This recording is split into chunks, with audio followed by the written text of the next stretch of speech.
La mort. Que se passe-t-il pendant la mort? Où allons-nous après?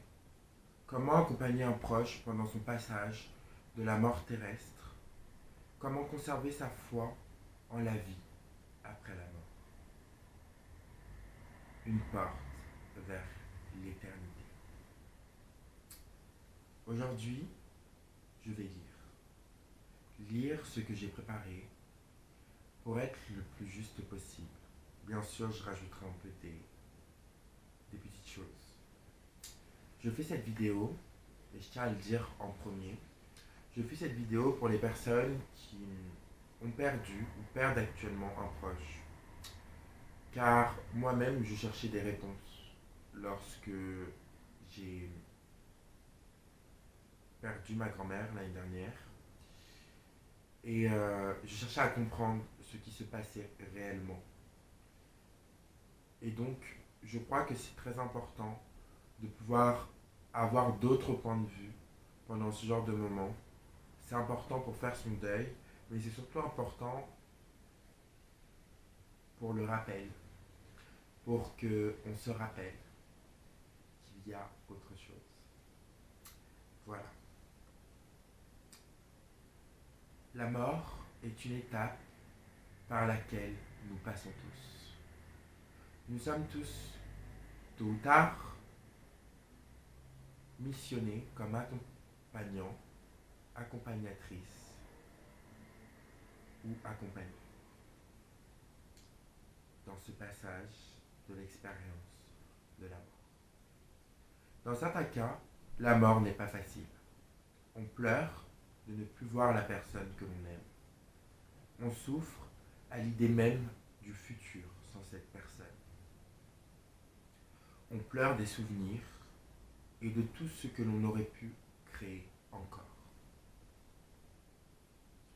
Oui, le deuil, c'est bien cela.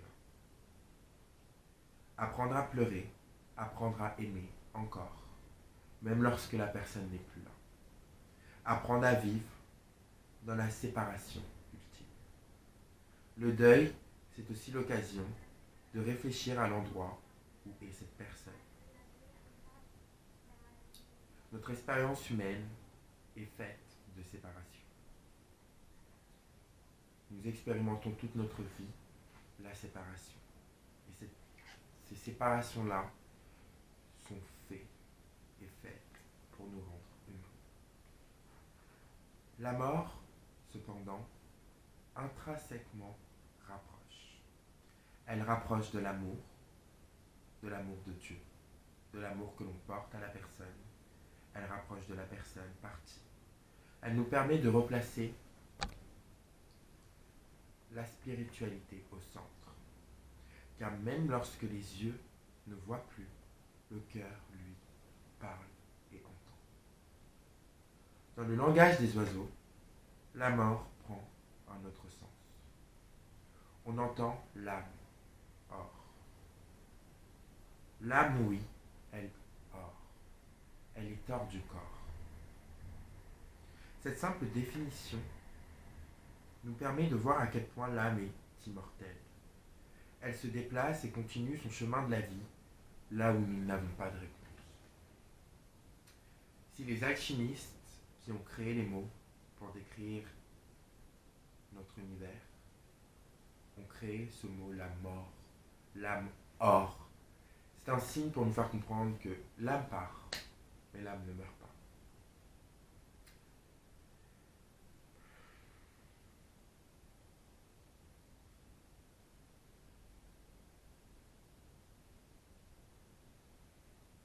La vie est un éternel cycle. D'ailleurs, notre société s'en inspire grandement avec les cycles scolaires, les cycles de travaux, les cycles du temps. Tout finit et tout recommence. Lorsque c'est la fin du CM2, c'est le début de la 6e. La fin de la vie de célibat annonce le début de la vie de couple. Il en est ainsi depuis le commencement. Nous sommes nés à travers une séparation. La logique nous emmène donc à penser que même si nous mourons, nous revivrons. Car c'est ainsi que la vie tourne. Il est tellement dur pour nous en tant qu'humains de penser à la vie après la mort, car c'est le grand questionnement. Mais lorsque l'on se réfère à son cœur, et uniquement à son cœur, on se rend vite compte que la mort n'est pas la fin, elle est une continuité et que de belles choses suivent. Il y a un an, j'ai perdu ma grand-mère. À travers cette expérience terrestre dans laquelle je l'ai accompagnée, j'ai reçu un enseignement important sur ce qu'est la vie après la mort. Et je crois qu'il est important de comprendre que la mort s'accompagne de bien des choses qui prouvent l'existence de sa vie et de la vie après. Au départ, avant sa mort, j'ai entendu dans un rêve qu'elle allait mourir. Il faut savoir que je donne du sens à mes rêves depuis que je suis petit. C'est une tradition familiale. Mon intuition, mais aussi les conseils de la vie elle-même, passent souvent par mes rêves, car j'y crois. Je ne parlais plus à ma grand-mère depuis des années. Et j'ai ainsi été réconcilié avec elle. Quelques jours plus tard, elle est décédée. Oui, la mort prévient. Dans certains cas, on sent et on sait quand une personne va mourir, et elle le sait aussi. Il faut juste être à l'écoute de son intuition. On le sait quand on a besoin de le savoir. C'est très important. La mort, parfois, nous permet de nous repositionner par rapport à des choix de vie et de voir où on en est dans son travail, dans sa famille, dans son couple, dans son développement personnel, dans sa spiritualité. La mort est un rappel. Le passage de l'âme est un passage sacré. Certaines personnes disent que l'on n'est pas seul au moment de mourir, que des personnes viennent nous chercher pour nous accompagner, que notre ange gardien est là, à nos côtés. Dans la foi catholique, on prie la Vierge Marie et Jésus-Christ lui-même de se tenir à nos côtés au moment de la mort. La mort vient faire le point de notre situation de vie. Elle vient revisiter ce que l'on a semé et elle réharmonise l'équilibre de la vie. Au moment de la mort, je crois que les personnes que l'on aime ont besoin de lumière. C'est pourquoi l'heure est au recueillement, à la prière, et qu'on allume des bougies. Dans ma perception et dans ma croyance de Dieu, je crois que Dieu vient en personne pour nous visiter à ce moment. Il vient nous rencontrer pour nous demander comment on veut vivre la suite, ce que l'on a appris de cette vie et si nous voulons être heureux. Je crois que notre vie se passe dans l'alignement à l'énergie de Dieu ou pas. Et que notre cœur sait où nous emmener et quoi nous faire vivre pour que nous puissions répondre à ces questions.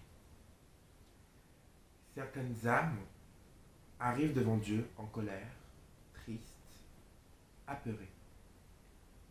D'autres sont heureuses, reconnaissantes, enjouées, ravies, honorées.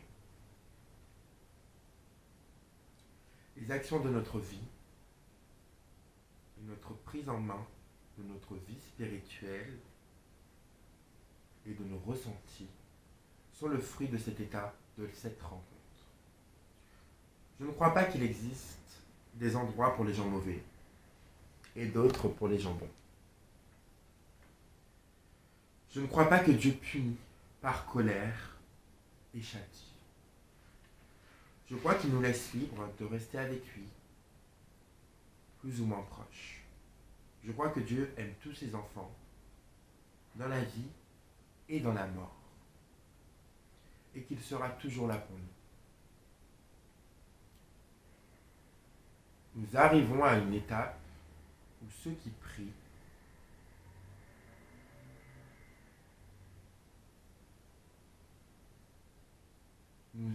nous arrivons à une étape où ceux qui prient pour la mort d'un proche, ou pour notre future mort, ceux qui vont prier, nous aide à nous rappeler les bons moments. Cette lumière permet réellement de se souvenir de Dieu, de renforcer notre foi et de choisir d'être proche de lui et de choisir l'espérance, de choisir l'amour. Je m'explique. Quand on prie pour son proche décédé, par prière, je ne veux pas dire forcément une prière chrétienne. Je veux aussi parler d'une pensée positive, d'une croyance, de savoir au fond de soi que tout va bien se passer. Quand on raisonne, quand on met des bougies, quand on fait quelque chose pour la paix de l'autre, je crois sincèrement que ça a une conséquence. C'est pour ça que si tu viens de perdre un proche et que tu me regardes, ce que je te conseille, c'est d'allumer une bougie, d'avoir une pensée positive pour la suite de cette personne, de dire que ton âme repose en paix, souviens-toi de la lumière, souviens-toi de la vie, souviens-toi de Dieu. Car je crois sincèrement que ça permet vraiment aux âmes de ne pas avoir peur. Parce que chaque séparation s'accompagne toujours d'une peur de l'inconnu, et que celle-ci, c'est celle qu'on redoute le plus ou moins. Donc c'est normal d'être apeuré. Mais je crois aussi que la peur peut être un moteur ou un mauvais maître. Donc c'est pour ça qu'on prie. Je crois que dans le cycle de la vie, nous avons tous une mission. Et que la mort annonce l'heure de voir où on en est par rapport à cette mission. Par mission, j'entends qu'il n'est pas question de performance, mais juste d'être soi, bien avec les autres. C'est le moment aussi pour nous de retrouver des êtres qui ont été là pour nous, sans que parfois nous le sachions. Nos anges gardiens, nos guides, notre famille d'âme. Ils portent plusieurs noms ici. Mais ce sont en fait nos accompagnants, aimants et nos protecteurs qui nous transmettent de la lumière en continu. Ce n'est pas une rencontre, ce sont des retrouvailles, dans lesquelles on peut se serrer fort et voir ce que l'on veut encore accomplir ensemble. La mort est une fête dans laquelle on nous invite à être en vérité. On se montre une nouvelle fois, et cette fois-ci, je l'espère, sans honte, et en toute sincérité et sérénité. La mort reflète notre vraie nature. Même lorsqu'elle surgit, il n'y a jamais assez d'amour, jamais assez de je t'aime, jamais assez de vie. C'est pourquoi, si tu accompagnes un proche qui est en train de mourir,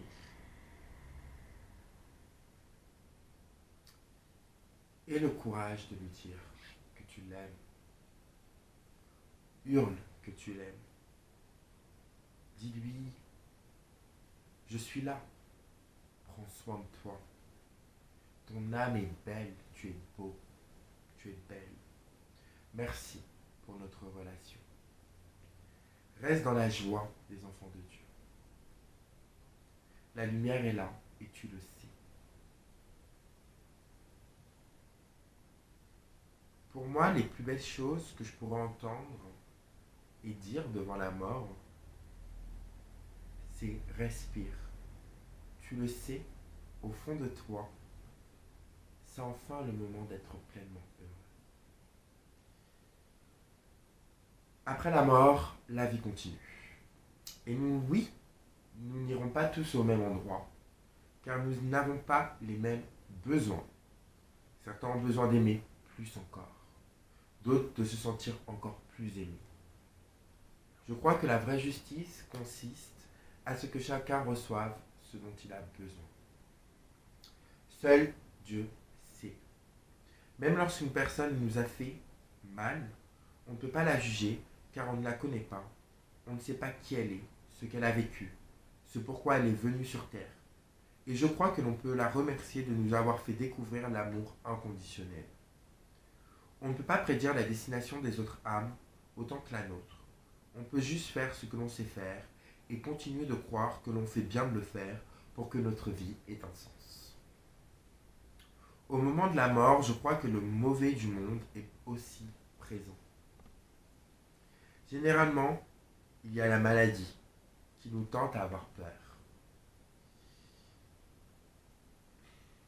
La peur est inévitable. Et c'est aussi un atout ou un handicap qui nous permet ou non de se rapprocher de Dieu. La prière, encore une fois, et la lumière permettent de rassurer dans la peur. Soyez assez fou pour avoir confiance que c'est juste une étape. Et soyez assez fou pour dire aux autres, t'en fais pas. On s'appelle tout à l'heure.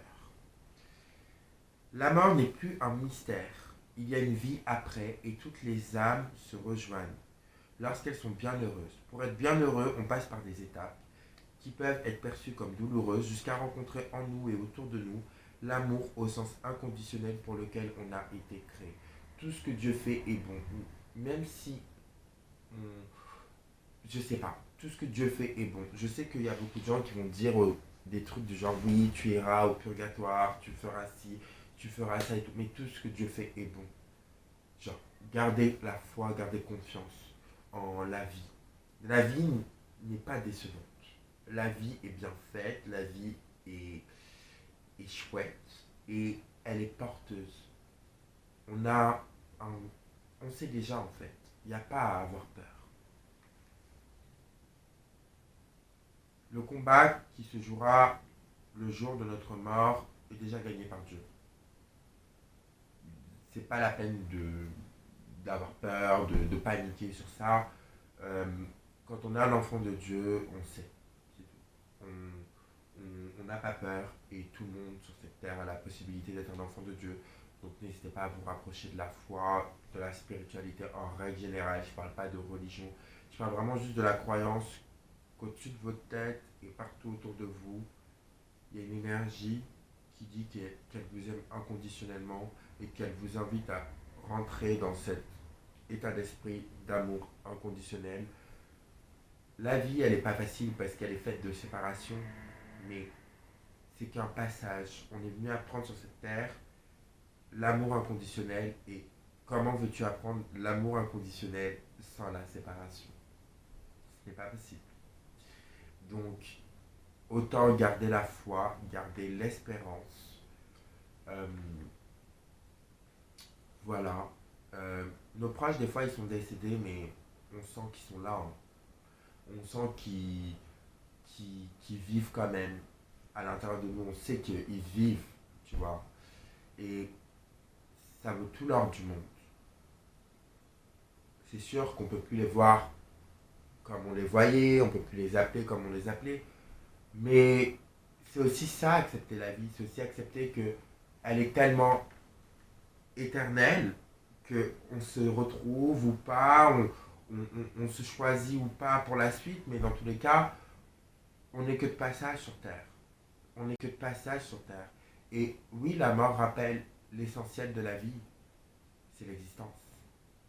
Voilà, c'est tout. Existe, fais en sorte d'exister, fais en sorte de kiffer, fais en sorte de faire kiffer les autres, fais en sorte d'aimer, parce qu'au final, quand la mort se pointe, bah ouais, il reste que des souvenirs, il reste que ça, il reste que ça. Et c'est déjà tellement suffisant. Donc voilà, cette vidéo touche à sa fin. Je sais que c'était une vidéo un peu... on sait pas, moi ça me fait plaisir de la faire. C'est pour ça que je vous jure, comme les gens sont pas éternels, profitez à fond. Des fois on se prend la tête pour des trucs qui sont des futilités. Genre... mais il faut profiter, il faut profiter, il faut profiter. Et n'hésitez pas à demander des signes à Dieu de renforcer vraiment la foi qu'on a, la foi terrestre en lui, en fait, tout simplement. Et, et voilà, hein, de garder la confiance et de ne pas douter. De ne pas douter parce que ça ne facilite pas les choses, même si le doute crée la foi. Enfin bref, gros bisous mes vies.